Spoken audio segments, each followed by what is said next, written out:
Learn English through stories.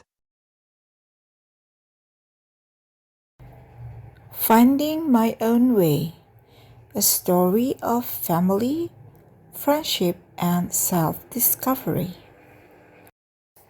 Ryan was 16 years old. He lived with his mother in a small house near the edge of town. His mother, Mrs. Linda, worked in a small restaurant from morning until night. Ryan did not have a father at home. His father left when Ryan was only 3 years old. Ryan did not remember his face clearly. He only knew him from one old photo in a wooden box. In the photo, his father was holding him as a baby. He was smiling. Ryan often looked at the photo and asked many questions. Why did he leave? Did he not love me? Was I the reason? His mother never gave him a clear answer. She only said, "Your father made a choice, Ryan, but it was not your fault." Ryan wanted to believe her, but sometimes it was difficult. At school, Ryan was quiet. He had only one close friend, Daniel. Daniel was friendly and always tried to help him. One Monday morning, their teacher gave the class a new project. "You will make a presentation about your family," she said. "You can bring photos and tell us about the people who are important in your life." Many students looked excited. Ryan did not.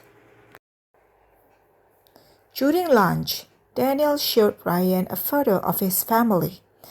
"This is my father," Daniel said proudly. "He teaches me how to play basketball. On Sundays, we go fishing together."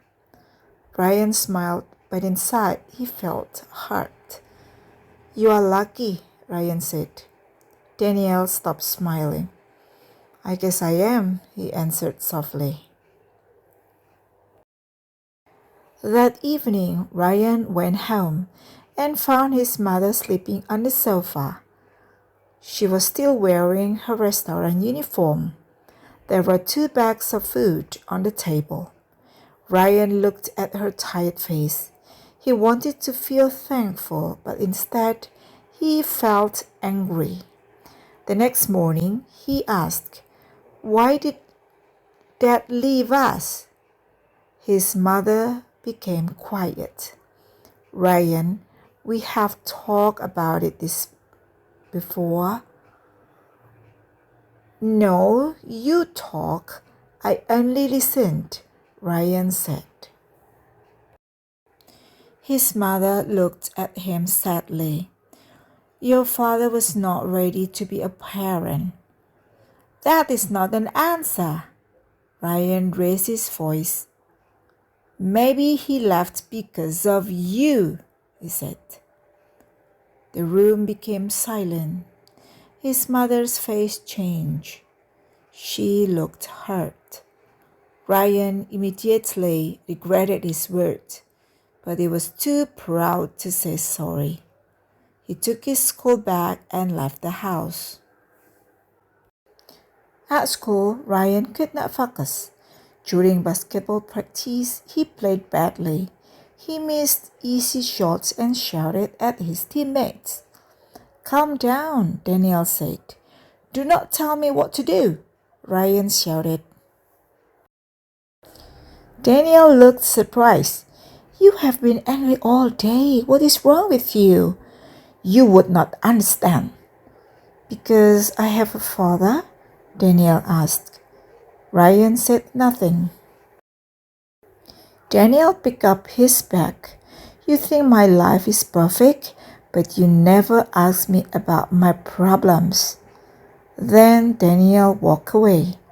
Ryan stood alone in the gym. For the first time, he realized that he was pushing away the people who cared about him. A few days later, Ryan found an old envelope inside the wooden box. It had an address on it. The address was from another city. Ryan's heart beat fast. Maybe his father still lived there. He did not tell his mother. On Saturday morning, Ryan took some money from his savings and got on a bus. The journey took 2 hours.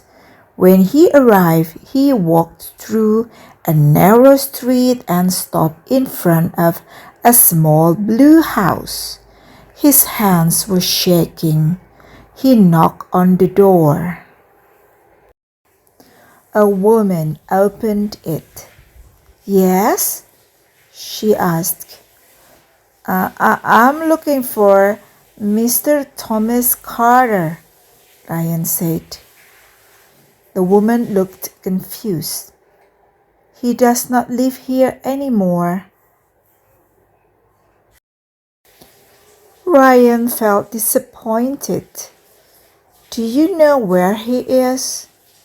The woman thought for a moment. "He moved many years ago. I heard he lives near Green Lake now." Ryan thanked her and walked away. He had very little money left. His phone battery was almost dead. Dark clouds filled the sky. Soon heavy rain began to fall. Ryan sat at the bus stop, cold and wet. For the first time, he felt afraid. He called his mother. She answered immediately. "Ryan, where are you?" "I'm sorry, Mom," he said. "I came to find Dad." His mother was silent for a few seconds. Then she said, "Stay where you are. I am coming." 2 hours later, his mother arrived with Daniel's father. When Ryan saw her, he expected anger, but she ran to him and held him tightly. "You scared me," she cried. Ryan started crying too. "I'm sorry," he said. "I just wanted to know why he left." His mother sat beside him. "I wanted to protect you," she said, "but maybe I should have told you more." She took a deep breath. "Your father was young and afraid. He did not want responsibility. He left because he was not strong enough to stay. It was never because of you." Ryan looked down. "Do you still hate him?" he asked. "No," she answered. "But I do not trust him. There is a difference." On the way home, Ryan was very quiet. The next day, he visited Daniel. Daniel opened the door, but he did not smile. "I came to say sorry," Ryan said. Daniel crossed his arms. "You hurt me." "I know. I was jealous of you." Daniel looked at him. "My father lives with me," Daniel said. "But he and my mother fight every night. Sometimes I wish my house was quiet like yours." Ryan was surprised. "I did not know. You never asked." Ryan felt ashamed. "I'm sorry," he said again. Daniel slowly smiled. "Do you want to play basketball?" Ryan nodded. Their friendship did not become perfect again in one day, but they started to understand each other better. A week later, Ryan gave his family presentation. He stood in front of the class with one photo. It was a picture of him and his mother. My family is small, he began. It is only my mother and me. The classroom became quiet. For many years, I thought I was less important because I did not have a father. I was angry and confused. I wanted to know who I was. Ryan looked at his mother's photo. But now I understand something. A family is not only about the people who live, it is also about the people who stay. His teacher smiled. Ryan continued. My mother works hard every day. She teaches me to be strong. My friend Daniel teaches me not to judge other people too quickly. And I am learning that I can choose the kind of person I want to become. After the presentation, the class clapped. Ryan felt nervous, but also proud. That evening, he helped his mother prepare dinner. Mom, he said, I'm sorry for what I said. His mother looked at him. I know you were hurt, but I hurt you too. She touched his shoulder. Growing up means learning from our mistakes. Ryan smiled. Months later, Ryan joined a school writing competition. The topic was Who Am I? He wrote about his life, his anger, his journey to find his father, and the people who stayed beside him. His story did not win first place. At first, he felt disappointed, but his teacher said, Your story is honest. That is more important than a trophy. Ryan kept writing. He also became captain of the school basketball team. He was not the best player, but he learned how to listen and support others. One afternoon, Ryan received a letter. The name on the envelope was Thomas Carter, his father. Ryan's hands became cold.